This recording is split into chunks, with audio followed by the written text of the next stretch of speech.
Mr. Gleason, great to have you on the show. Thanks for calling in this morning. Absolutely. Great to be on. Yeah, well, first off, we want to talk about the greatness, which is the PBR, as they roll back into Montana. But first, what was your reaction? Because I understand you got the news out of Helena that the lawmakers rejected the National Day of the Cowboy. Yeah, it's just disappointing. I think Wyoming and the University of Wyoming was under attack for their great slogan, "The world needs more cowboys," a few months ago, and then to see the legislature in Montana vote down a very simple resolution that basically just honors and celebrates the cowboy values and the history of the cowboy in the state of Montana, and to have it shot down and have some people think that we're not inclusive and we're sexist and racist and whatever else they wanted to claim that cowboys are, it's disappointing. So, I've decided that we're going to start fighting for the cowboy. It's a major piece of American history, and it needs to be honored. And major part of Montana's history. I mean, I don't know if you agreed with my opening remarks there, but I know whenever I tell people I'm from Montana, they just light up and they think cowboys right away. Absolutely. I mean, Montana was built by cowboys, and I think it's a little hypocritical that the building in which this vote occurred was built by cowboys, and it's got 4 paintings in the rotunda, a miner, a trapper, a Native American, and guess what? A cowboy, because those were the most important citizens to the state of Montana when that building was built. Yeah, and still being paid for by those cowboys, by the way. Our number one industry is agriculture, so a lot of money pouring into the state capital thanks to those cowboys. Absolutely, and I think, I've put up a couple posts on the topic, and overwhelmingly positive and encouraging response from women about the fact that, they understand it. They get it. The cowboy is not who you are, or it's not where you live and what you wear, your gender, your race. It's about how you live your life. And it's living life by those values that established America. And so I don't know what these politicians in Helena were thinking, but they definitely got it wrong.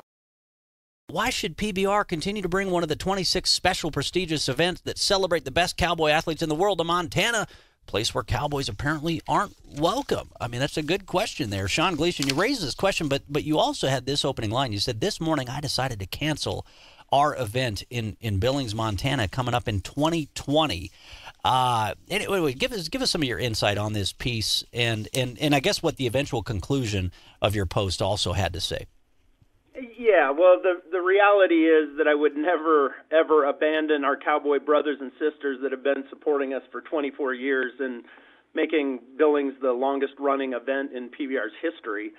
But I wanted to make a point that, there are some consequences to the PC snowflakes that are deciding that cowboys aren't inclusive and aren't worthy of celebrating. And so, it was a legitimate thought. Maybe we shouldn't bring one of our 26 stops back to Billings, Montana, if the state determines that cowboys aren't welcome and cowboys aren't appreciated. And I know that's not the case. I know that's a bunch of legislators that are making a decision.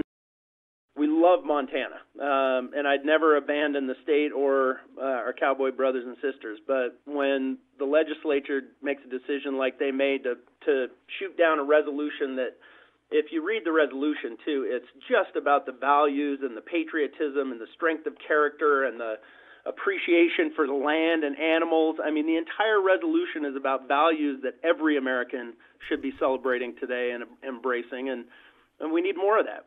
Like the University of Wyoming says, the world needs more cowboys, not less.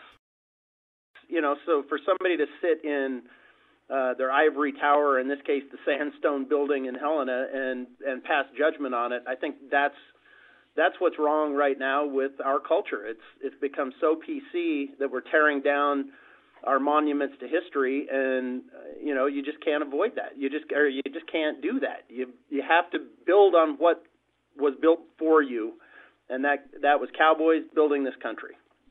All right. We got more callers. Well, first off, before we get back into our callers, on the good news side of the house, PBR back in Montana tomorrow. Talk about the highlights. I mean, and really, you want to see diversity. Go look at these bull riders that come from all over the world. Brazilian bull riders, Montana bull riders, Midwestern bull riders, big in the Latino community, So talk about the highlights coming up for the PBR this weekend.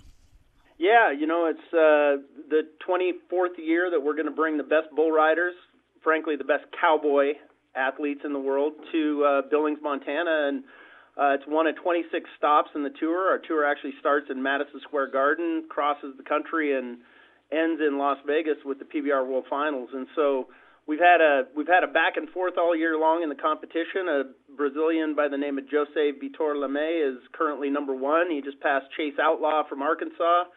We were hoping to see the return of Montanan Jess Lockwood this weekend, but he's still recovering from a broken collarbone, and I don't think he's going to compete. But great bull riders from around the world. 5 countries have competed in PBR competition, and we're proud of that. We're a melting pot. Well, it was interesting too, like because I was hearing from a number of folks earlier this morning, like Scott and Red Lodge, who was saying, "Hey, look, you get these activist groups that move in here to Montana and try to start snuffing out our culture, basically."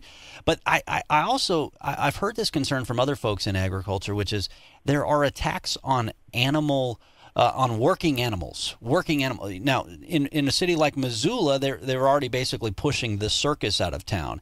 But if you think about it, the arguments that they're using are against working animals. Those same arguments could be used to eventually. In fact, I think it was Scott and Red Lodge who said, "Hey, look at the state of California. There's efforts to ban rodeo, period, in places like California." Yeah, that actually popped up after we had our debut event at Staples Center in downtown LA, and there was an effort to try and ban rodeo and bull riding, and we face that in a lot of places, and not usually, all the time, it's an uneducated opinion that uses lies and mistruths about the treatment of the animals to try and stir up some controversy. And just like we're standing up for the cowboy, we stand up for our animal athletes too every day and fight those people because it's an uninformed opinion. And I think we've just got to start standing up and speaking for the cowboy, speaking for the animal athletes, and not what Mark said, which is, hey, just pull your hat down tighter and ignore it. Yeah, that's what led to the situation we're in today. We got to start standing up and making people accountable for their choices. Well, final thoughts. Really appreciate you joining us, and thanks for sticking around for so long this morning. But final thoughts just about the PBR and the Day of the Cowboy, whatever you want to tell folks across the state.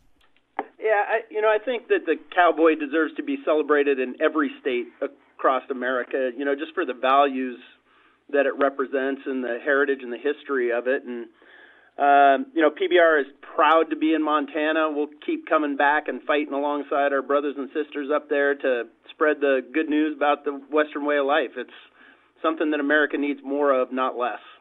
All right. Well, Sean Gleason, thanks again. Thanks for bringing the PBR to Montana and to confirm again for our folks, the PBR will be back in 2020. They're not going to let a few lawmakers in Helena intimidate them out of supporting the great Cowboys, men and women alike here in Montana. So appreciate you being with us. Absolutely.